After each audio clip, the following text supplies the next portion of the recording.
Episode 6. The Gift. It's okay. Lila smiled. I like to prepare gifts for Auntie. Please have a look. Mrs. Robinson did not hesitate and unboxed the carefully wrapped package before she saw a gorgeous green flowy dress. Everyone looked amazed by the garment. So pretty! Is that embroidery? So beautiful! Mrs. Robinson had a huge smile on her face, feeling extremely proud when hearing the compliments. Mrs. Cox took the opportunity to approach her and said, My Lila is the best dressmaker! Look at that detailed work! It took her a long time to finish making it! This remark caused even more shock among the ladies. Everyone looked surprised. Lila made it herself! Impressive! Such a great girl! With such skills and looks, Lila could be my daughter-in-law! Lila smiled elegantly, like a true lady. She nodded to all the compliments, without acting awkwardly. Mrs. Robinson sighed inwardly. What bad luck! If Lila were her daughter-in-law, that would be amazing. How come it turned out to be such a woman? Thinking that, she looked at Serena resentfully, her smile disappearing. Serena knew clearly what Mrs. Robinson was thinking. Everything happening under her eyes had happened in her previous lifetime. Everyone had been praising Lila, and Serena had become her stepping stone. However, at this moment, Serena, what gift did you prepare for Auntie? Lila successfully moved the focus back onto Serena. She smiled happily and kindly. Indeed. Such an act was the evidence of kindness to make Serena feel less awkward in other people's eyes. However, Serena knew that Lila only wanted for her to make a fool of herself. In her previous lifetime, Serena could only smile awkwardly when Lila had shown her kindness, because her gift was some luxury product the Clark family prepared for her. It was expensive, but not thoughtful at all, compared with the dress handmade by Lila. In her previous lifetime, when she had showed her gift in front of everyone, Mrs. Cox had commented, So unthoughtful! And you are the daughter-in-law! After that, she had become the abomination. Everyone had started to praise Lila, and Mrs. Robinson had been even more upset about her daughter-in-law that she had never liked. She had wished that her son could divorce this woman immediately and marry Lila instead. In the end, Lila said something to alleviate the awkwardness. Sadly, the previous Serena was so innocent that she had no idea she was set up. Instead, she was even grateful to Lila. In her previous life, she had always been positive and kind, unwilling to assume the worst in people. However, she had no idea that it was this mindset that caused such tragedy. In this lifetime, she would not make the same mistake. With a smile, Serena did not immediately reply to Lila.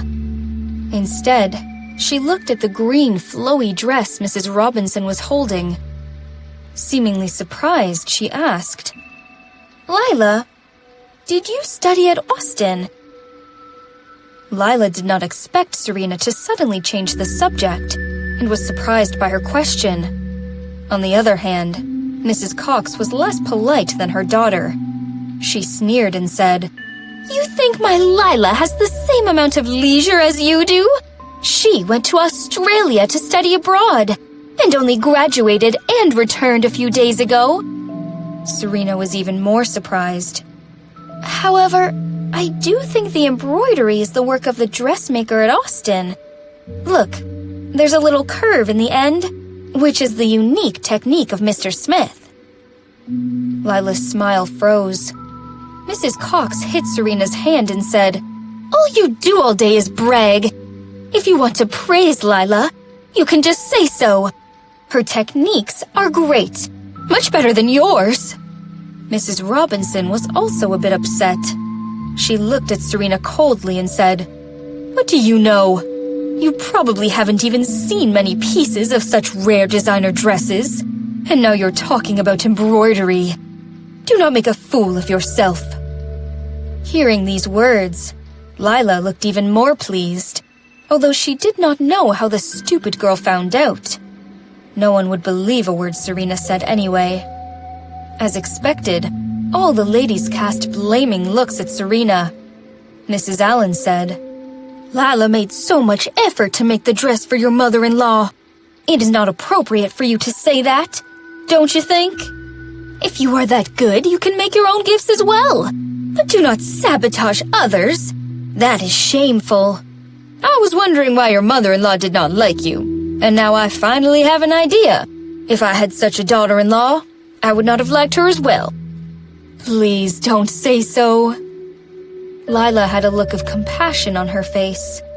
Serena did not mean to say that. Maybe she was mistaken. Mistaken? Mrs. Cox's voice was shrill.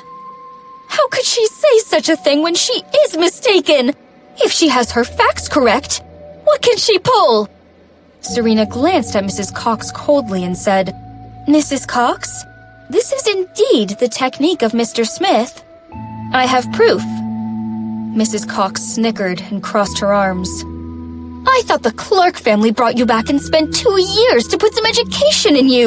However, now I know that the scum from the gutter can never be taught."